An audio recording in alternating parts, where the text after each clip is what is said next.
continuing on to talk about just flatness, because I was talking about Aristotle. I kind of want to continue on to the first, not really proof, actually, this is pretty much proof, the first calculation, the mathematical calculation of the circumference of the Earth. Now, this is a very, very famous experiment that, I don't know, some people might have heard of. You might have heard of this, We talked about this no, not actually. philosopher, We talked mathematician. about this in the astronomy No, episode. he's not a mathematician, is he? He's basically. Can you hear me? Sorry, what did you say? Can you hear me? No, wait, hold up. Sorry, a little technical difficulty right now. Hello? Hello. Can you hear me? Yes, I can. Yes, I can. Okay. I was Okay, saying sorry, you we, were we saying? talked about this in the astronomy episode. Wait, we talked about this The- experiment? Yeah. Oh, well, so maybe I can just give a brief rundown. So Yeah. so Eratosthenes, a Greek mathematician, was around. This was around, I think, 240 BC, like 200 BC. This was like 100 years after Aristotle as well.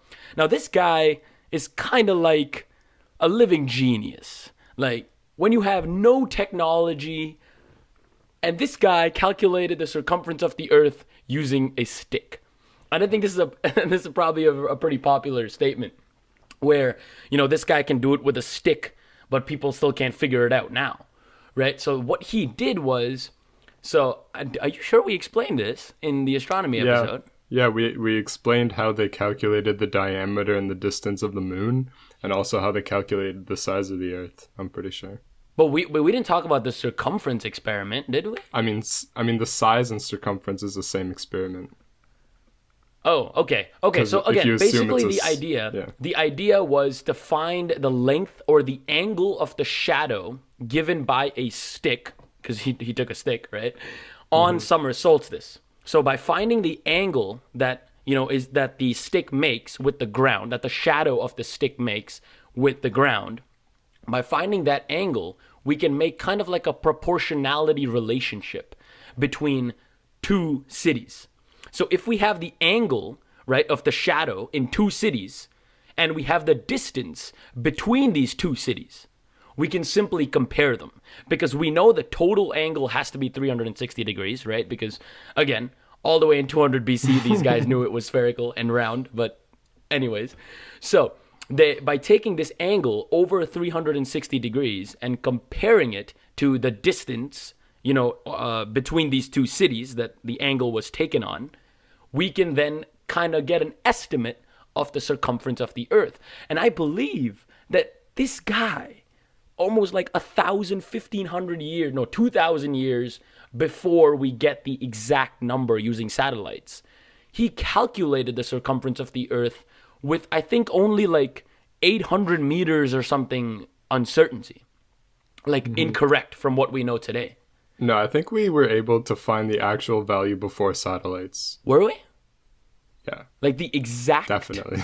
Okay. Not the not the exact No, that's what I'm saying. The value, but exact like a value ve- can only be determined by No, but observation, right? we were able to find it very, very accurately before satellites. Okay, but what basically, again, the point I'm trying to make is that I'm pretty sure those guys didn't do it with a stick, right? Yeah. So like this guy did it with a stick, and I think that's Yeah, very but commendable that he found you can the circumference of actually- the Earth.